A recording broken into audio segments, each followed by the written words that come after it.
Tuesday, everyone. Thanks for joining me. Yesterday, we started our weekly devotional by reading this scripture, Isaiah 9:6. It says, "For unto us a child is born, and to us a son is given, and he will be called Wonderful Counselor, Mighty God, Everlasting Father, Prince of Peace."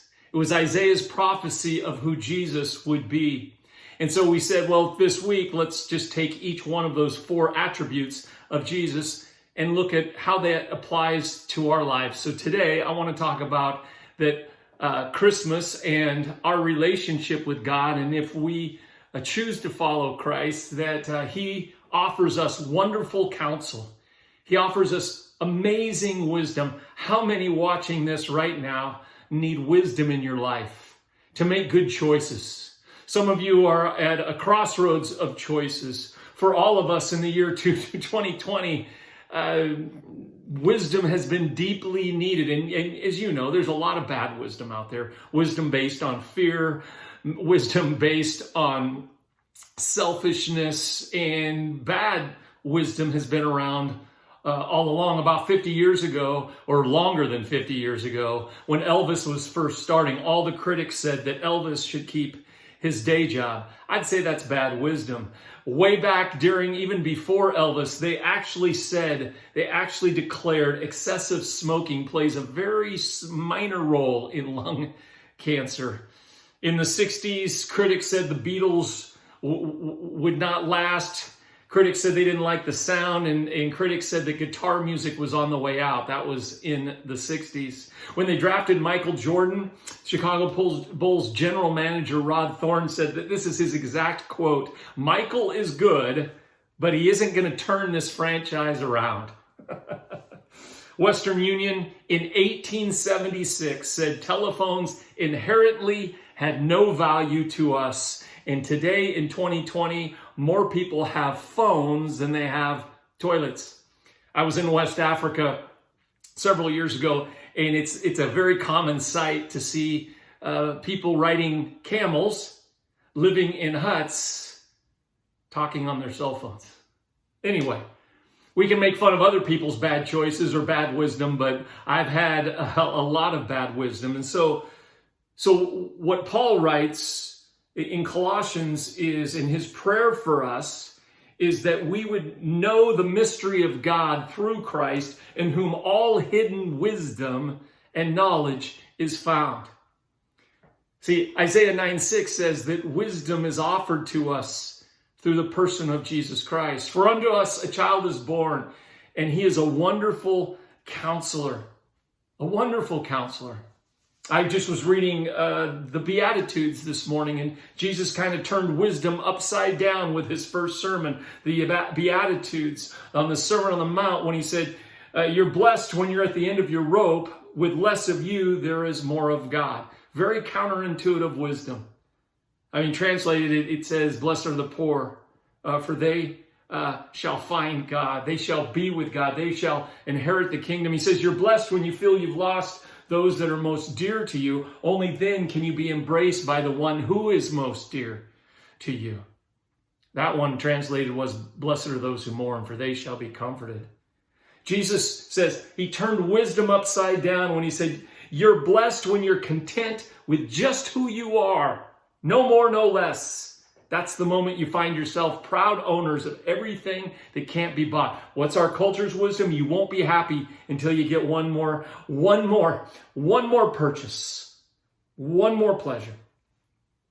He just kept turning it over. He says, "You're blessed when you've worked a good appetite up for God, because his food and drink is the best meal you'll never eat." And Jesus later said, "You'll never be thirsty or hungry again." He says, "You're blessed when you care, because when you're full of care for others, you'll find yourselves cared for." He says, "You're blessed when you get your world, your inside world, your mind and heart put right. Then you can see clearly the outside world." You see, Jesus is full of wisdom. I can't cover it all in this short segment here, but devotional. But what I'm saying is, really, a Live58 church and those of us of faith, it's really our job, and it's our opportunity, it's our gift to seek this wonderful counselor through the parables, through the teachings of the prophets, because Jesus said The two great commands, love God and love people, all rests on the teachings of the prophets. We are blessed with Scripture. But there's one other way that we can grow in godly wisdom and wonderful counsel through Christ. And that is through mentors, and that is through people who have maybe lived life a little longer than we have, who have followed Christ. A few years ago, I was in a meeting with a bunch of nonprofit, faith-based nonprofits, people who cared about the things of God. And someone said, you know, if you're always the smartest person in the room, then you're in the wrong room. And so I have learned over the last few years to try to find myself sitting and talking and interacting with people who are smarter than I am, which is not hard to find. But I want to encourage you to sit and listen to people who are older than you. I was sitting having breakfast with a friend, and he's about 20 years older than I am. And so, you know, what is he? He's like, 40. Anyway, he's in his 70s, and I just asked him this question. I said, what wisdom would you give a 25-year-old? What wisdom would you get of what you've learned through life? And this friend of mine's a Christ follower, and he says, you know what, Ken? I'd tell him, make sure you take the time to listen. Don't always talk, but listen. Listen to people. He said, forgive yourself. Forgive yourself quickly. And then he said, make your life about something bigger than yourself. All great wisdom, and they're all wisdom from the Scripture. Because Jesus said, whoever loses his life for his sake, we will find it. The good news this Christmas is that we have a wonderful counselor, an amazing counselor who will give us wisdom through Scripture, through friends, through community, through our church friendship. It's truly a gift. So seek God, because I know all of us, not only this year, but every day of our life, our choices determine our destiny and our direction many times, and the consequences of our life. And so Jesus came to give life. His full wisdom is offered to all of us. I hope this encourages you today. I'll remind you again, this Sunday, our Christmas service, December 20th at 10 o'clock on Facebook and YouTube. And then starting at 6 o'clock on Tuesday, the 22nd, our special Christmas Eve service.